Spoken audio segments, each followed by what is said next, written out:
Bismillahirrahmanirrahim.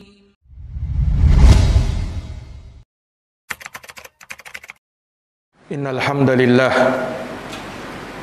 nahmaduhu wa nasta'inuhu wa nastaghfiruh wa na'udzu billahi min shururi anfusina wa min sayyiati a'malina. May yahdihillahu fala mudilla lahu wa may yudlilhu fala hadiya lahu. Asyhadu an la ilaha illallah wahdahu la syarika lahu wa asyhadu anna Muhammadan abduhu wa rasuluh. Ya ayyuhalladzina amanu taqullaha haqqa tuqatih wa la tamutunna illa wa antum muslimun. Ya ayyuhan nasu taqu rabbakumul ladzi khalaqakum min nafsin wahidah wa khalaqa minha zawjaha wa batha minhuma rijalan katsiran wa nisaa'a wattaqullaha alladzi tasaaluna bihi wal arham innallaha kana 'alaikum raqiba. Ya ayyuhalladzina amanu taqullaha wa qulu qawlan sadida yuslih lakum a'malakum wa yaghfir lakum dhunubakum wa may yuti'illaha wa rasulahu faqad faza fawzan 'azima.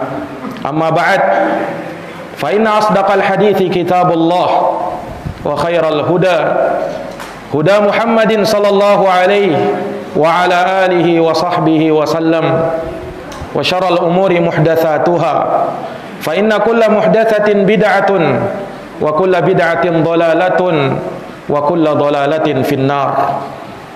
Ma'asyiral muslimin, sidang jamaah Jumat yang dirahmati dan dimuliakan oleh Allah. Alhamdulillah, alhamdulillahi bi ni'matihi tatimmus shalihat. Segala puji hanya bagi Allah yang dengan nikmat-nikmatnya tertunai segala amal-amal kebajikan.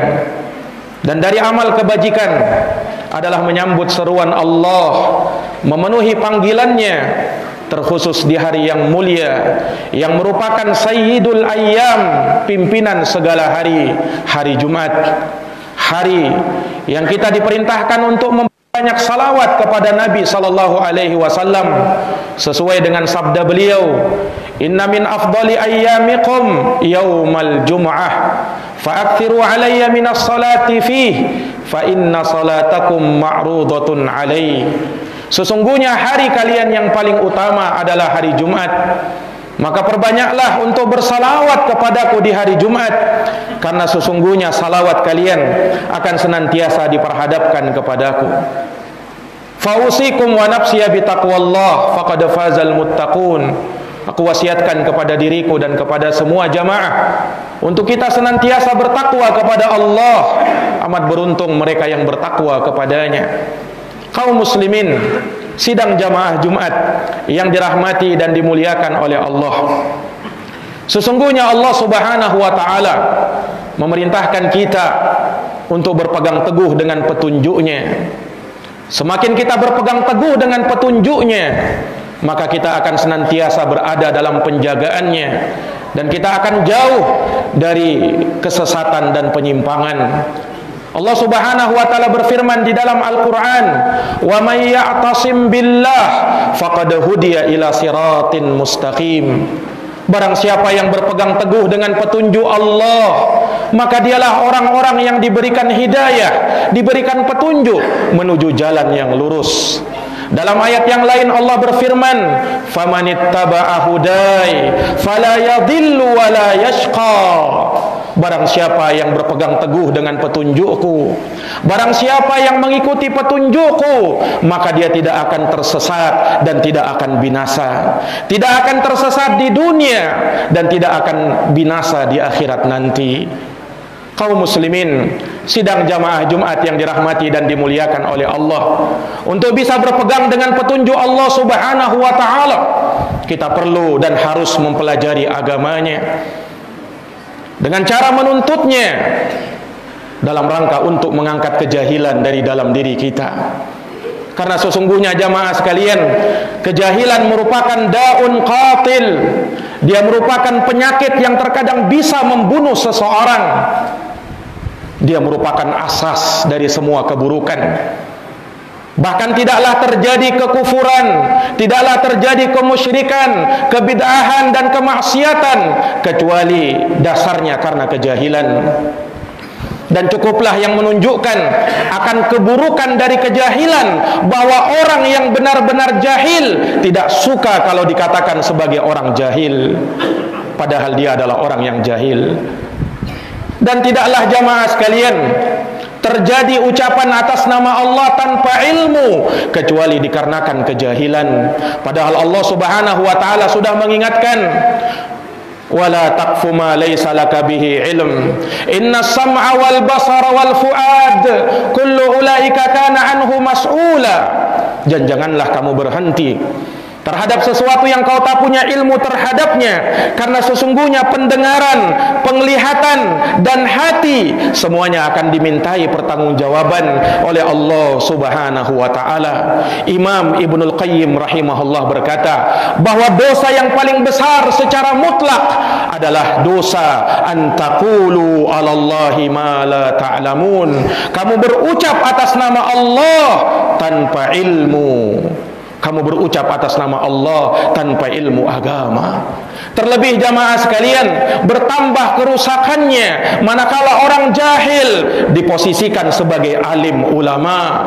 Rasulullah sallallahu alaihi wasallam pernah mengingatkan di dalam sabdanya, innallaha la yaqbidul ilma intiza'an yantazi'uhu min qulubil ibad walakin yaqbidul ilma biqabdil ulama. Hatta idza lam yabqa aliman ittakhadhan nasu ru'usan juhala fasu'ilu fa'aftau bighairi ilm fadallu wa adallu. Kata Nabi sallallahu alaihi wasallam, sesungguhnya Allah tidaklah mencabut ilmu dengan sekali cabut dari dada-dada hambanya, tidak.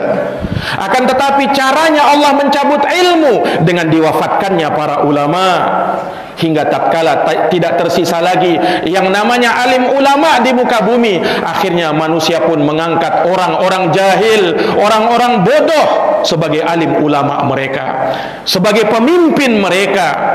Maka orang yang seperti ini pun ditanya, maka dia berfatwa tanpa ilmu, fadallu wa adallu, kata Nabi, maka dia pun sesat dan menyesatkan, wal iyadu billah. Ini peringatan dari Nabi kita Muhammad sallallahu alaihi wasallam. Rasulullah juga mengingatkan akan fitnatul khawarij, akan bahaya pemikiran khawarij yang akan muncul di akhir zaman. Rasulullah bersabda, sayati zamanun sayakhruju 'alan nasi qaumun ahdasul ahlam sufahaul ahlam ahdasul asnan sufahaul ahlam. Akan datang, kata Nabi, akan keluar di akhir zaman suatu kaum yang mereka umur masih muda-muda tapi sangat bodoh dalam berfikir, kata Nabi SAW. Yaquluna min khairi qalil bariyah, dia berucap dengan ucapan seakan-akan adalah ucapan yang terbaik. Kata Nabi sallallahu alaihi wasallam, yaqra'u wa la yujawizu hanajirahum, dia membaca Quran tapi bacaannya tidak melewati kerongkongannya. Yamruqu minad kama yamruqus saham minar ramiyah, dia melesat keluar dari agama seperti panah lepas dari sasarannya. Ini peringatan dari Nabi kita Muhammad sallallahu alaihi wasallam agar kita berlindung dari kejahilan dan berlindung dari orang-orang yang jahil. Karena kita diperintahkan untuk menuntut ilmu agama. Talabul ilmi faridatun ala kulli muslim. Menuntut ilmu adalah kewajiban atas setiap ilmu. Dan ingat jamaah sekalian, ilmu yang kita tuntut harus membuahkan ketakwaan kepada Allah Subhanahu wa taala. Bahkan tidak ada ilmu kalau tidak membuahkan ketakwaan. Maka berfirman, wattaqullah wa yu'allimukumullah, bertakwalah kamu kepada Allah, niscaya Allah akan ajarkan ilmu kepadamu. Menunjukkan betapa eratnya kaitan antara ilmu dan ketakwaan. Orang yang berilmu akan membuahkan ketakwaan kepada Allah, dan orang yang bertakwa, merekalah yang bisa menyerap ilmu agama dengan baik. Maka jamaah yang dirahmati oleh Allah, agar ilmu bisa berbuah ketakwaan kepada Allah, maka lakukanlah dua perkara. Yang pertama adalah al-ilmun nafi', ilmu yang bermanfaat. Tuntutlah ilmu yang bermanfaat, karena di sana ada ilmu nafi', ada ilmu yang bermanfaat, dan ada ilmu yang ghairun nafi', yang tidak bermanfaat. Al-Hafidz Ibnu Rajab menjelaskan, ilmu yang bermanfaat ada ilmu yang bersumber dari kitabullah dan sunnah Rasulullah. Maka setiap ilmu yang tidak bersumber dari kitabullah dan sunnah Rasulullah, maka itu ilmu yang tidak bermanfaat. Imam Syafi'i, Imamul Mubajjal Muhammad bin Idris Asy-Syafi'i rahimahullah pernah berkata, al-ilmu ma kana fihi qala haddatsana wa ma siwa dzalika wasawisu syayatin. Ilmu adalah yang bersambung sanadnya sampai kepada Rasulullah sallallahu alaihi wasallam. Adapun selain daripada itu, kata Imam Syafi'i, adalah was-was dari syaitan. Ilmu yang bermanfaat adalah ilmu yang diamalkan kemudian diajarkan kepada manusia. Maka ilmu yang disembunyikan, ilmu yang tak kau amalkan, maka dia akan menjadi ilmu yang tidak bermanfaat. Bukankah kita membaca hadis Nabi pernah bersabda, Al-Quran hujjatun laka au alaika, Quran akan menjadi hujjah yang membela kita, atau justru akan menjadi hujjah yang akan mencelakakan kita. Rasulullah pernah bersabda, man su'ila an ilmin fakatamahu aljamahullahu bilijamin minan nar yaumal qiyamah. Barang siapa yang ditanya tentang ilmu lalu dia sembunyikan, kata Nabi, maka dia akan dikekang dengan kekang dari api neraka jahanam nanti pada hari kiamat. Ilmumu tak bermanfaat. Para jamaah yang dirahmati dan dimuliakan oleh Allah, ilmu yang bermanfaat ini yang akan kita bawa sampai mati. Rasulullah pernah bersabda, idza mata benu Adam, apabila anak cucu Adam meninggal dunia, maka terputus semua amalnya kecuali 3, kata Nabi SAW. Salah satu dari 3 tersebut, kata Nabi, au ilmin yuntafa'u bih, ilmu yang bermanfaat. Inilah ilmu yang akan kita bawa sampai mati, jamaah sekalian. Sementara ilmu yang tak bermanfaat, Rasulullah berlindung darinya. Allahumma inni a'udzubika min ilmin la yanfa'. Ya Allah, aku berlindung kepadamu dari ilmu yang tak ada manfaatnya. Dan Nabi berdoa, Allahumma inni as'aluka ilman nafi'a. Ya Allah, aku memohon kepadamu ilmu yang bermanfaat. Maka tuntutlah ilmu yang bermanfaat. Kemudian yang kedua, jamaah sekalian yang dirahmati dan dimuliakan oleh Allah, agar ilmu bisa berbuah ketakwaan kepada Allah Subhanahu wa taala, maka perhatikanlah dari siapa kau menuntut ilmu agama. Perhatikanlah siapa gurumu di dalam kau mengambil ilmu agama. Para jamaah yang dirahmati dan dimuliakan oleh Allah, karena sesungguhnya ilmu ini adalah agama, maka kau harus perhatikan kepada siapa kau mengambil agamamu. Salah seorang ulama dari kalangan ulama tabi'in yang bernama Imam Muhammad bin Sirin rahimahullahu ta'ala, beliau pernah berkata, inna hadal ilma dinun fanduru amman ta'khuduna dinakum.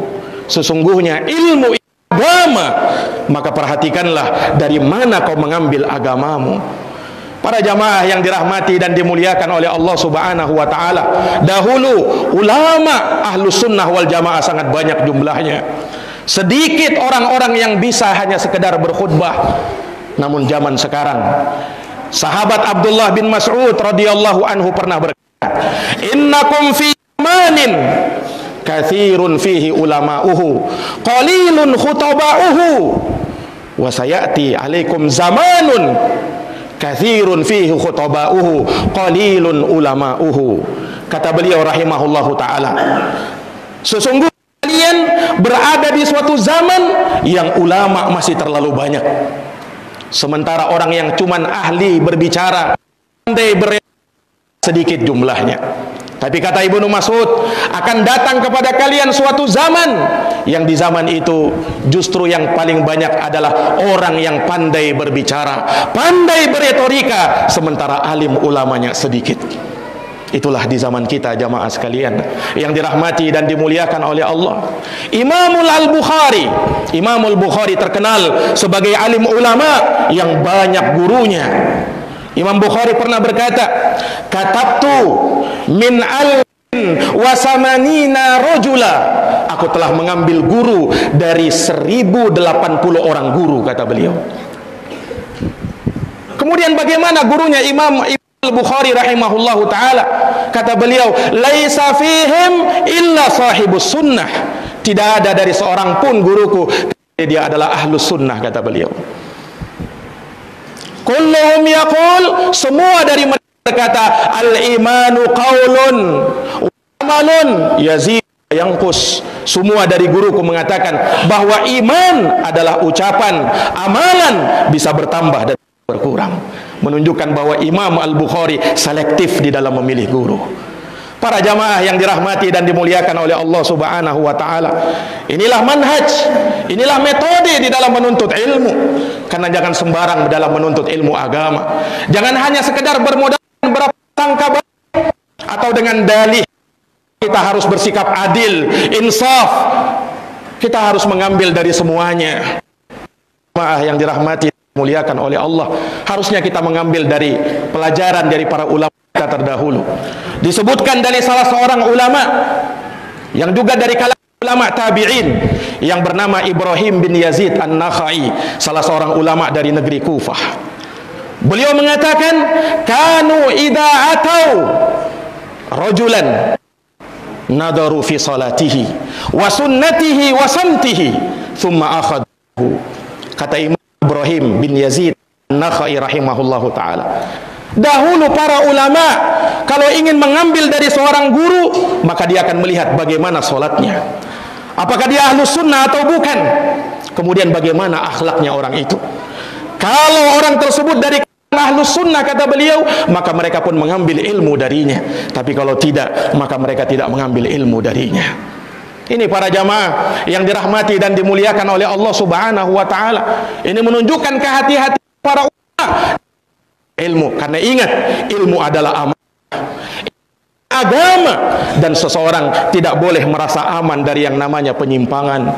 Seseorang tidak boleh merasa aman dari yang namanya kesesatan.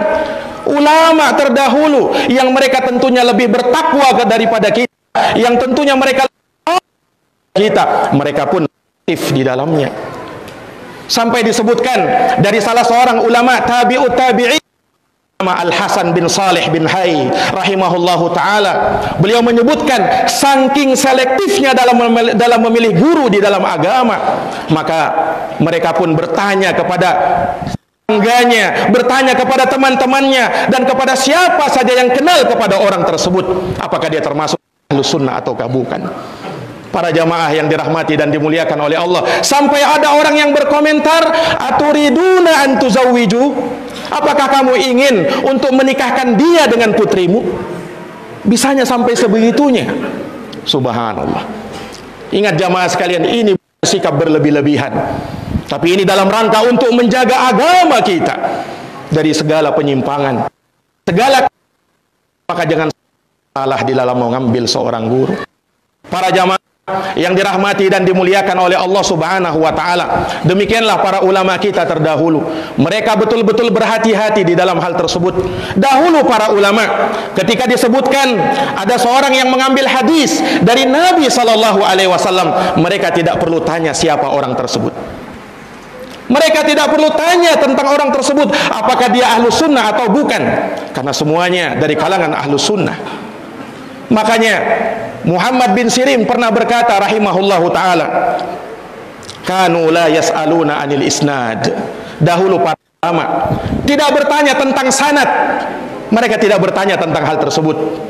Falamma waqa'atil fitnah, namun tatkala terjadi fitnah, terlalu banyak kesesatan dan penyimpangan, sammu lana rijalakum. Maka mereka pun berkata, sebutkan mana rijal-rijal kalian, mana para perawi kalian. Fanadharu ila ahli sunnah fayukhadhu hadithuhum. Maka mereka pun melihat kepada siapa saja yang dari kalangan ahlu sunnah, maka mereka pun mengambil hadis dari mereka. Wa nadharu ila ahli bid'ah fala yukhadhu fala yukhadhu hadithuhum. Dan mereka melihat kepada ahlul bid'ah, maka mereka tidak mengambil hadis dari mereka. Inilah kehati-hatian para di dalam mengambil, dalam belajar ilmu agama. Karena sekali lagi, ilmu adalah amanah. Ilmu adalah amanah yang Allah Subhanahu wa taala tanamkan kepada mereka-mereka yang merupakan wali-wali Allah Subhanahu wa taala. Aqulu kama tasma'un. Barakallahu li wa lakum fil Qur'anil azim wa nafa'ani wa iyyakum bima fihi minal ayati wa dzikril hakim. Aqulu qawli hadza wa astaghfirullah li wa lakum wa li sairil muslimina min kulli dhanbin innahu huwal ghafurur rahim.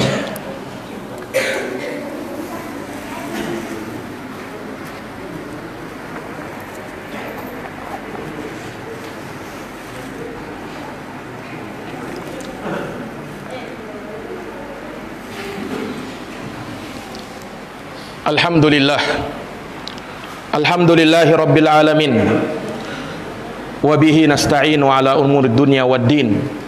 Asyhadu an la ilaha illallah wahdahu la syarika lah, ilahul awwalin wal akhirin, wa asyhadu anna Muhammadan abduhu wa rasuluhu as-sadiqul amin, sallallahu alaihi wa ala alihi wa sahbihi wa man tabi'ahum bi ihsanin ila yaumiddin wa sallama tasliman katsira. Amma ba'd.